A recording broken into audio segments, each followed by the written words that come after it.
Assalamualaikum warahmatullahi wabarakatuh. Di video kali ini saya akan menjelaskan tentang epidemiologi dari penyakit skabies yang meliputi tentang skabies adalah infeksi kulit yang disebabkan oleh Sarcoptes scabiei atau tungau yang berukuran kecil yang hidup di kulit penderita. Kutu yang tersebar luas di seluruh dunia ini dapat ditularkan dari hewan ke manusia, begitupun sebaliknya. Kutu ini berukuran sekitar 200-450 mikron dan berbentuk lonjong. Ruam yang disebabkan oleh skabies biasanya sangat datar. Ruam bisa sangat tidak sama dan sulit untuk terlihat. Kutu skabies menyebar dari orang ke orang melalui kontak yang sangat dekat. Skabies meliang di dalam kulit dan menyimpan telurnya. Kutu tersebut menetas dalam 3-10 hari dan menjadi dewasa dalam 4 minggu. Etiologi penyebab penyakit skabies sudah dikenal dari 100 tahun yang lalu sebagai akibat infestasi tungau yang dinamakan Acarus scabiei atau pada manusia disebut Sarcoptes scabies, varian hominis. Sarcoptes scabies termasuk filum Arthropoda, kelas Arachida, ordo Acarina, superfamili Sarcoptes. Siklus hidup Sarcoptes scabies terdiri dari telur, larva, nimfa, dan tungau dewasa. Investasi dimulai ketika tungau betina gravid berpindah dari penderita skabies ke orang yang sehat. Trias epidemiologi dari penyakit skabies meliputi 3, yaitu yang pertama agent, yang kedua host, yang ketiga environment. Yang pertama agent. Skabies disebabkan oleh Sarcoptes scabiei atau tungau yang berukuran kecil yang berukuran 200-450 mikron yang berbentuk lonjong yang hidup di kulit penderita. Yang kedua yaitu host. Penyakit skabies ditularkan dari hewan ke manusia ataupun sebaliknya, baik melalui kontak langsung maupun tidak langsung yang ditularkan oleh kutu. Sehingga apabila salah satu dari keluarga terkena skabies, maka dengan mudah yang lainnya akan terkena juga. Yang ketiga, environment atau lingkungan. Kurangnya menjaga kebersihan lingkungan yang dapat menimbulkan terjangkit penyakit skabies, dan juga kurangnya kesadaran yang dimiliki oleh kalangan masyarakat, serta derajat ketertiban untuk pola hidup bersih dan sehat sangat kurang. Jadi akan terjangkit penyakit skabies. Penyakit ini biasanya dapat ditemukan di lingkungan yang kotor atau kumuh. Mekanisme riwayat alamiah penyakit. Setelah kutu pejantan membuahi kutu betina, maka kutu pejantan akan mati. Kutu betina yang sudah dibuahi akan membuat lian terowongan di kulit. Kemudian bertelur sekitar 40-50 butir telur dan akan menetas setelah 3-5 hari. Hasil penetasan atau disebut larva, kutu tersebut keluar ke permukaan kulit dan tumbuh menjadi kutu dewasa dalam waktu sekitar 16-17 hari. Tetapi ada pun referensi lain mengatakan bahwa kutu akan tumbuh dewasa dari 10-14 hari. Pergerakan Sarcoptes scabiei dari telur di dalam ruangan terowongan menyebabkan peradangan lokal. Reaksi alergi ini menyebabkan ruam sangat intens. Orang-orang yang belum pernah mengalami skabies mengembangkan respon alergi dalam waktu 6 minggu. Mereka yang telah memiliki riwayat skabies akan mendapatkan ruam dalam beberapa hari. Rata-rata hanya ada beberapa tungau betina yang menginfeksi per orang. Semacam ini, infeksi dapat berbahaya dan korban bahkan mungkin tidak menyadari hal itu. Skabies menyebar dengan mudah melalui kontak langsung kulit ke kulit atau secara tidak langsung melalui bekas duduk, spray atau alas tempat tidur. Tungau juga bisa merangkak jarak jauh. Jika Anda menggaruk daerah yang terinfeksi, mereka masuk ke dalam kuku Anda, kemudian menular ke orang lain. Tanda-tanda seseorang terinfeksi yaitu rasa gatal terutama waktu malam hari, tonjolan kulit atau lesi berwarna putih keabu-abuan sepanjang sekitar 1 cm, kadang-kadang disertai nanah karena infeksi kuman akibat garukan. Mekanisme penularan penyakit yaitu ada dua. Yang pertama, kontak langsung kulit ke kulit. Yang kedua, kontak tidak langsung atau melalui benda. Penyebaran penyakit skabies di dunia dan di Indonesia. Yang pertama di dunia, yaitu prevalensi skabies di negara berkembang lebih tinggi dari negara maju. Di Inggris pada tahun 1997 sampai 2005, skabies terjadi pada 3 orang per 1.000 orang. Di Spanyol pada tahun 2012, prevalensi skabies pada imigran adalah 4,1%. Prevalensi skabies di daerah endemis di India adalah 13%.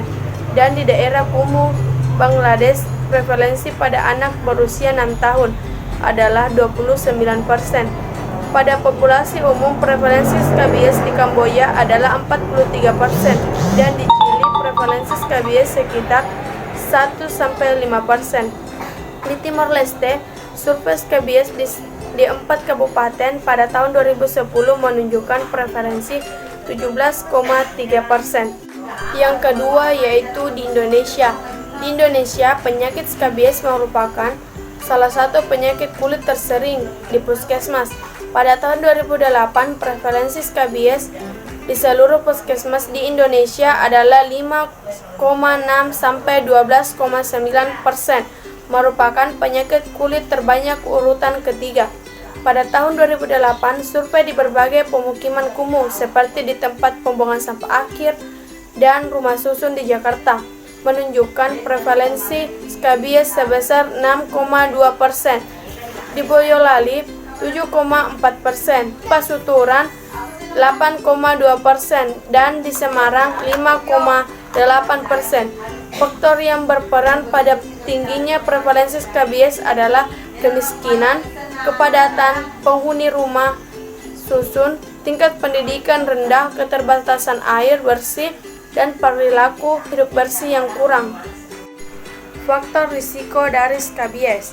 Keberadaan skabies dipengaruhi oleh berbagai hal, seperti usia, jenis kelamin, tingkat kebersihan, penggunaan alat-alat bersama-sama, kepadatan penduduk, tingkat pendidikan, pengetahuan tentang skabies, budaya setempat, dan sosial ekonomi. Yang pertama yaitu usia. Skabies dapat ditemukan pada semua usia, tetapi lebih sering menginfeksi anak-anak dibandingkan orang dewasa. Penelitian retrospektif yang dilakukan terhadap 29.708 anak di India pada tahun 2009 menunjukkan bahwa skabies merupakan penyakit kulit tersering kedua di kelompok usia anak dan tersering ketiga pada bayi. Yang kedua yaitu jenis kelamin. Skabies dapat menginfestasi laki-laki maupun perempuan, tetapi laki-laki sering menderita skabies. Hal tersebut disebabkan karena laki-laki kurang memerhatikan kebersihan dibandingkan dengan perempuan. Perempuan umumnya lebih peduli terhadap kebersihan dan kecantikan, sehingga lebih merawat diri dan menjaga kebersihan dibandingkan dengan laki-laki. Yang ketiga, yaitu tingkat kebersihan. Memelihara tingkat kebersihan daripada seseorang harus menyeluruh, mulai dari kulit, tangan, hingga kaki. Cuci tangan sangat penting untuk mencegah infeksi bakteri, virus, dan parasit. Yang keempat, kepadatan penghuni atau penduduk. Faktor utama risiko skabies adalah kepadatan penghuni rumah dan kontak yang erat. Prevalensi skabies 2 kali lebih tinggi di pemukiman kumuh perkotaan yang padat penduduk dibandingkan di kampung nelayan yang tidak padat penduduk. Yang kelima, tingkat pendidikan dan pengetahuan tentang skabies. Secara umum, semakin tinggi tingkat pendidikan seseorang, semakin bertambah pengetahuannya, termasuk pengetahuan kesehatan. Pengetahuan merupakan hal penting dalam memengaruhi perilaku seseorang terhadap penyakit termasuk skabies. Apalagi seseorang memiliki pengetahuan kesehatan dan kebersihan yang tinggi, diharapkan dapat berperilaku baik dalam menjaga kesehatannya, termasuk dalam menghindari penyakit skabies. Selanjutnya yaitu budaya. Budaya masyarakat dapat mempengaruhi prevalensi penyakit di suatu daerah. Di daerah tertentu, orang sakit tidak boleh dimandikan karena khawatir akan memperparah penyakitnya. Oleh karena itu, jika seseorang menderita skabies, maka tidak boleh mandi dan cuci tangan, bahkan tidak boleh terkena air sama sekali. Budaya seperti itu perlu diberhentikan dengan memberikan penyuluhan kepada masyarakat. Selanjutnya yaitu tingkat sosial ekonomi. Untuk menjaga kebersihan diri, diperlukan berbagai alat pembersih seperti pasta gigi, sampo, dan sabun. Namun karena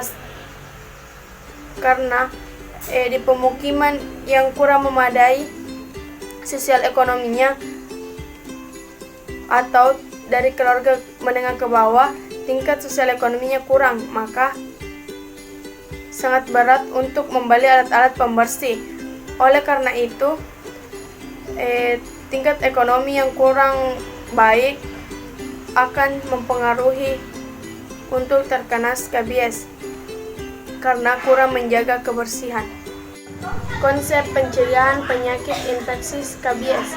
Pencegahan skabies memiliki konsep yang sama dengan preventive medicine, yang membagi pencegahan penyakit menjadi 3 tingkat, yaitu pencegahan primer, sekunder, dan tersier. Pembagian tingkat dilakukan dengan menghubungkan pencegahan penyakit terhadap fase penyakit. Pada fase prepatogenesis, upaya yang dilakukan adalah pencegahan primer berupa promosi kesehatan dan pelindungan khusus.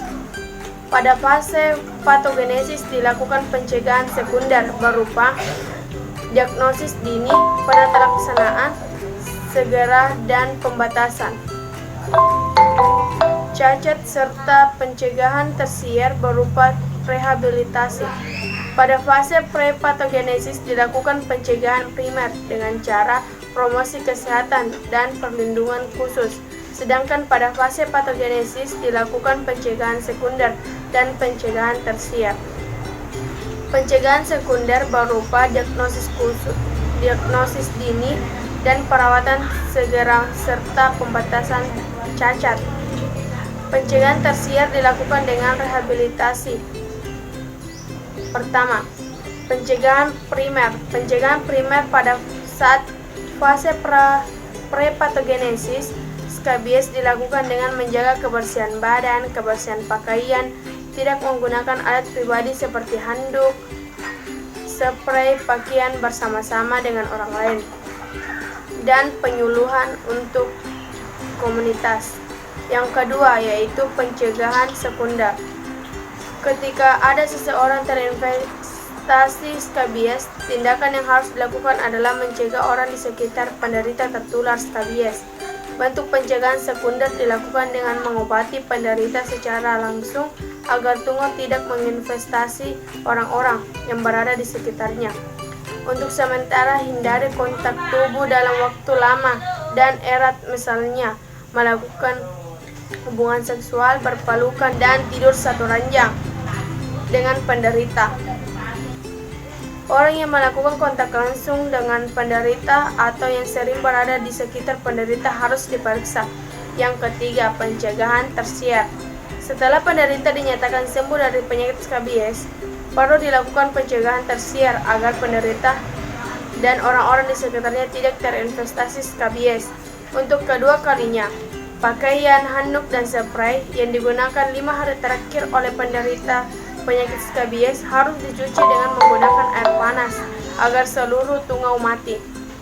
Skabies tidak bisa sembuh dengan sendirinya. Penyakit ini hanya dapat disembuhkan dengan obat yang diresepkan dokter untuk membunuh tungau yang hinggap di kulit. Obatnya berbentuk krim atau lotion yang dioleskan ke seluruh bagian tubuh. Setelah didiamkan selama 8-14 jam, bilas obat tersebut dengan air.